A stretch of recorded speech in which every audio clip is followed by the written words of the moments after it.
আজকে আমার আলোচনার বিষয় অতিরিক্ত যৌন অপব্যবহারের কারণে যৌন অক্ষমতায় কার্যকারী দুটি হোমিওপ্যাথি ঔষধ। দেশের এবং প্রবাসের ভাই বোনদের প্রতি সালাম। আসসালামু আলাইকুম। যৌন অক্ষমতা বাংলাদেশ সহ এশিয়া মহাদেশের পুরুষদের জন্য খুবই কমন একটা রোগ হয়ে দাঁড়িয়েছে। অবশ্য যৌন অক্ষমতা রোগ বলা যাবে না, কারণ যৌন অক্ষমতায় কেউ মারাও যায় না, বিছানায় পড়েও থাকে না, কেউ হসপিটালে ভর্তি হয় না। কি হয়? এই রোগে স্বামী স্ত্রী পার্টনারের সম্পর্কের অবনতি করে।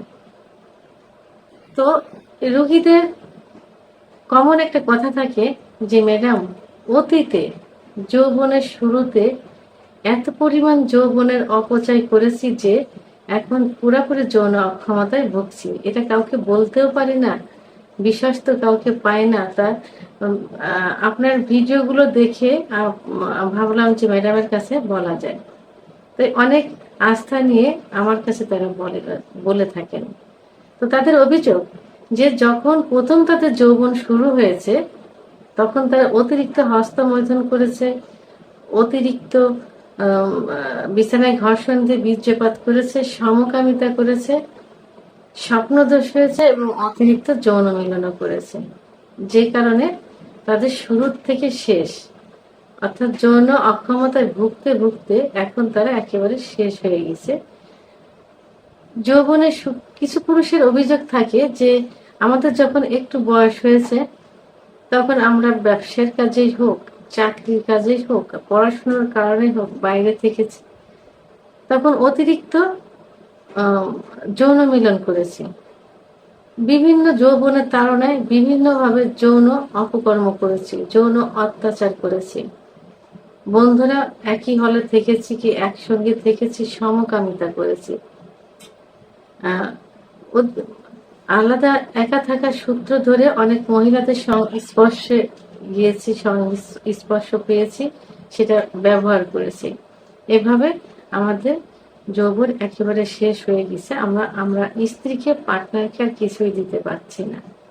তো আমি আজকে এইসব পুরুষ ভাইদের উদ্দেশ্যে কিছু কথা বলবো, কারণ এদের যৌবনটা শেষ হওয়ার পিছনে অনেক অনেক অনেক ঘটনা থাকে, যেগুলো আমি এই ডাক্তারের লাইফে এসে আমি অনেক কিছু বুঝতে পেরেছি, জানতে পেরেছি, যেগুলো কাউকে তারা বলতে পারে না। যেমন কিছু কিছু পুরুষ থাকে যে, এবং কিছু কিছু ছেলে আছে যারা এখনো বিয়ে করেনি, তাদের যৌন অক্ষমতার পিছনে তারা দায়ী করে তাদের বিদেশ চাচা, ভাই, এদের ওয়াইফকে। বাবা মা বিশ্বাস করে তাদের ওয়াইফের কাছে তাদের ওকে রেখে দেয়, ছোট থাকে তখন, চাচির কাছে, ভাবির কাছে পড়াশোনা করাচ্ছে, রাত্রি চাচি ভাবি একা থাকে এই সূত্র ধরে।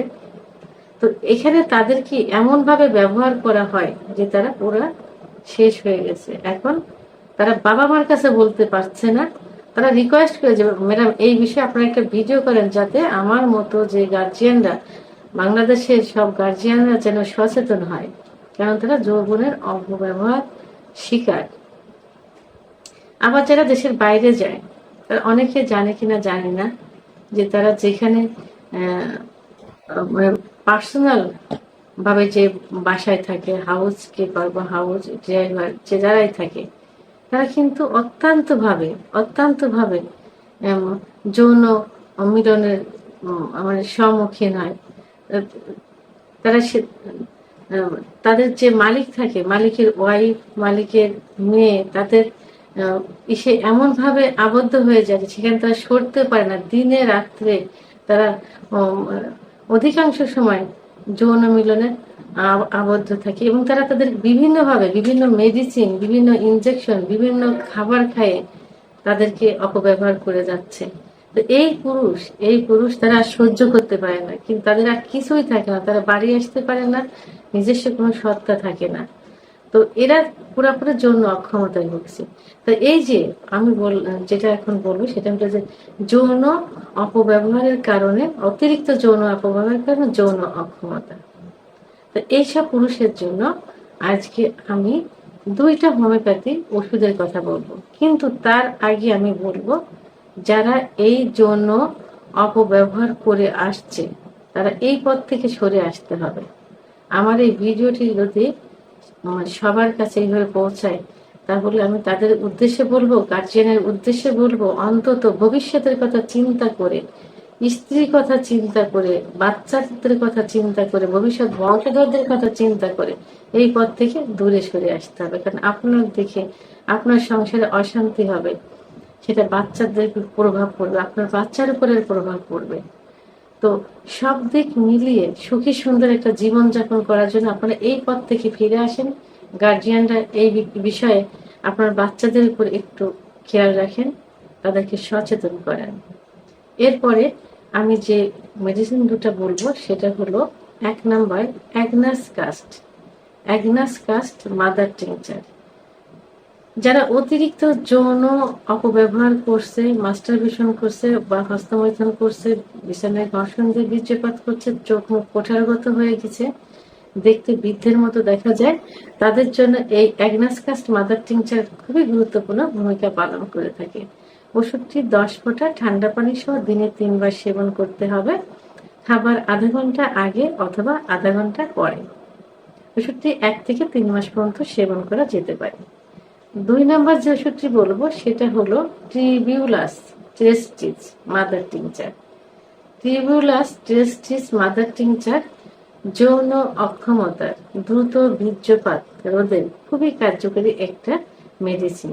যারা যৌন ক্ষমতা হারিয়ে ফেলেছে, যোনি স্পর্শ করা মাত্র বীর্যপাত হয়ে যাচ্ছে, ভিতরে প্রবেশ করানোর পর 2-1 বার সঞ্চালন করার পরে বীর্যপাত হয়ে যাচ্ছে, তাদের জন্য এই ওষুধটি খুবই গুরুত্বপূর্ণ ভূমিকা পালন করে থাকে।